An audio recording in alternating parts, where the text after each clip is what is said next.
കൊല്ലം പുനലൂരിൽ UDF-ന് തലവേദന ഒഴിയുന്നില്ല. വിമത സ്ഥാനാർത്ഥിയായ DCC general secretary Sanjay ഖാനോട് പിന്മാറാൻ നേതൃത്വം ആവശ്യപ്പെട്ടെങ്കിലും അദ്ദേഹം തയ്യാറായിട്ടില്ല. പുനലൂരിലേത് വൈകാരിക പ്രശ്നം എന്നാണ് DCC president P. Rajendra Prasad 24-നോട് പ്രതികരിച്ചത്. പുനലൂര് ഒരു വൈകാരികമായ പ്രശ്നമാണ്.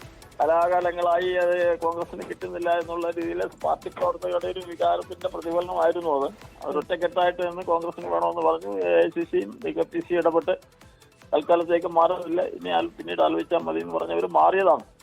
നേരത്തെ കാര്യത്തിൽ അദ്ദേഹത്തെ സമന്വയത്തിലേക്ക് കൊണ്ടുവരാൻ കഴിയും, സമവായത്തിലേക്ക് കൊണ്ടുവരാൻ കഴിയും എന്നൊരു വിശ്വാസത്തിലാണ് ഞാൻ. എനിക്ക് പൂർണ്ണ വിശ്വാസമുണ്ട് അദ്ദേഹം മാറുമെന്നാണ് എൻ്റെ വിശ്വാസം. അതെ, അദ്ദേഹം മത്സരിക്കും എന്ന നിലപാടിലാണ് ഇപ്പോൾ നിൽക്കുന്നത്. നേതാക്കൾ അദ്ദേഹത്തെ ബന്ധപ്പെട്ടുകൊണ്ടിരിക്കുന്നു. സമവായം ഉണ്ടാകും എന്ന് തന്നെയാണ് ഞാൻ വിശ്വസിക്കുന്നത്. മണ്ഡലം മുസ്ലിം ലീഗിൽ നിന്ന് ഏറ്റെടുക്കാത്തതിൽ പ്രതിഷേധിച്ചാണ് സഞ്ജയ് ഖാൻ വിമത സ്ഥാനാർത്ഥിയായത്. സൂര്യഗായത്രിയാണ് കൊല്ലത്തുനിന്ന് വിവരങ്ങളുമായി ചേരുന്നത്. സൂര്യഗായത്രി, നേരത്തെ മറ്റൊരു കോൺഗ്രസ് നേതാവ് വിമതനായി എത്തിയതാണ്, അദ്ദേഹത്തെ പിൻവലിപ്പിക്കാൻ കഴിഞ്ഞു. പക്ഷേ സഞ്ജയ് ഖാൻ നിലപാടിൽ ഉറച്ചു തന്നെയാണല്ലോ. എന്തൊക്കെയാണ് വിവരങ്ങൾ സൂര്യഗായത്രി?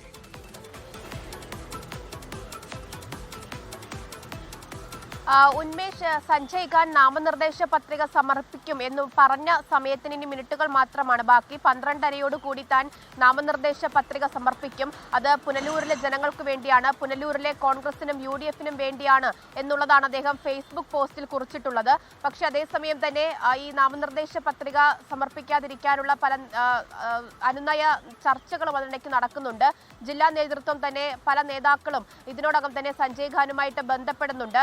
ഹൈക്കമാൻഡ് ഇന്ന് വരെ വിളി വരുന്നുണ്ട് എന്നുള്ളതാണ് സഞ്ജയ് ഖാൻ തന്നെ പറയുന്നത്. അത്തരത്തിൽ പല സ്ഥലങ്ങളിൽ നിന്നും ഈ നാമനിർദ്ദേശ പത്രിക കൊടുക്കാതിരിക്കാനും മത്സരിക്കാതിരിക്കാനുമുള്ള ഇടപെടലുകൾ ഉണ്ടാകുന്നുണ്ട്. പക്ഷേ ഈ കഴിഞ്ഞ സമയം വരെയും താൻ മത്സരിക്കാൻ പോകുന്നു എന്ന നിലപാടിൽ ഉറച്ചു നിൽക്കുകയാണ് സഞ്ജയ് ഖാൻ ഉള്ളത്. എന്തായാലും ഇവിടുത്തെ UDF സ്ഥാനാർത്ഥി നൌഷാദ് യൂനുസ് അല്പസമയത്തിനകം തന്നെ പുനലൂരിൽ നാമനിർദ്ദേശ പത്രിക സമർപ്പിക്കാനായിട്ട് എത്തുന്നുണ്ട്. കഴിഞ്ഞ ദിവസം നേരത്തെ കോൺഗ്രസ് നിർത്തിയിരുന്ന സ്ഥാനാർത്ഥി നെൽസൺ സെബാസ്റ്റ്യൻ പിന്മാറിയതോടുകൂടിയാണ് മത്സരിക്കാനുള്ള തീരുമാനം സഞ്ജയ് ഖാൻ കൈക്കൊണ്ടിട്ടുണ്ടായിരുന്നത്. ലീഗിന് ഒരു കാരണവശാലും പുനലൂർ സീറ്റ് നൽകാൻ കഴിയില്ല എന്നതിൽ ഉറച്ചുകൊണ്ടാണ് മത്സരിക്കാനുള്ള തീരുമാനമെടുത്തത്.